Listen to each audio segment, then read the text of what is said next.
Capítulo 5. Justificados, pois, mediante a fé, temos paz com Deus por meio de nosso Senhor Jesus Cristo, por intermédio de quem obtivemos igualmente acesso, pela fé, a esta graça na qual estamos firmes. E gloriamo-nos na esperança da glória de Deus. E não somente isto, mas também nos gloriamos nas nossas próprias tribulações, sabendo que a tribulação produz perseverança, e a perseverança, experiência, e a experiência, esperança. Ora, a esperança não confunde, porque o amor de Deus é derramado em nosso coração pelo Espírito Santo que nos foi outorgado. Porque Cristo, quando nós ainda éramos fracos, morreu a seu tempo pelos ímpios.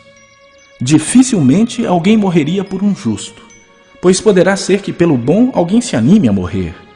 Mas Deus prova o seu próprio amor para conosco, pelo fato de ter Cristo morrido por nós, sendo nós ainda pecadores. Logo, muito mais agora, sendo justificados pelo seu sangue, seremos por ele salvos da ira.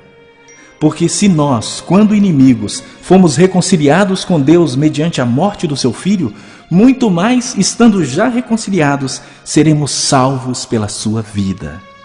E não apenas isto, mas também nos gloriamos em Deus por nosso Senhor Jesus Cristo, por intermédio de quem recebemos agora a reconciliação. Portanto, assim como por um só homem entrou o pecado no mundo, e pelo pecado a morte, assim também a morte passou a todos os homens, porque todos pecaram.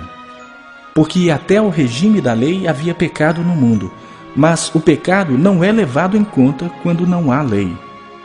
Entretanto, reinou a morte desde Adão até Moisés, mesmo sobre aqueles que não pecaram à semelhança da transgressão de Adão, o qual prefigurava aquele que havia de vir. Todavia, não é assim o dom gratuito como a ofensa.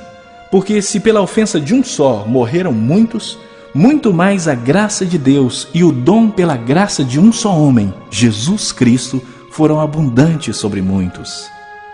O dom, entretanto, não é como no caso em que somente um pecou, porque o julgamento derivou de uma só ofensa para a condenação, mas a graça transcorre de muitas ofensas para a justificação.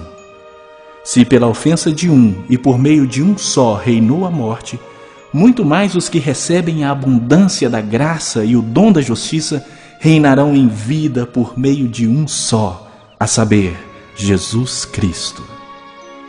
Pois assim como por uma só ofensa veio o juízo sobre todos os homens para a condenação, assim também, por um só ato de justiça, veio a graça sobre todos os homens para a justificação que dá vida. Porque como pela desobediência de um só homem muitos se tornaram pecadores, assim também, por meio da obediência de um só, muitos se tornarão justos. Sobreveio a lei para que avultasse a ofensa, mas onde abundou o pecado, superabundou a graça, a fim de que, como o pecado reinou pela morte, assim também reinasse a graça pela justiça para a vida eterna, mediante Jesus Cristo, nosso Senhor.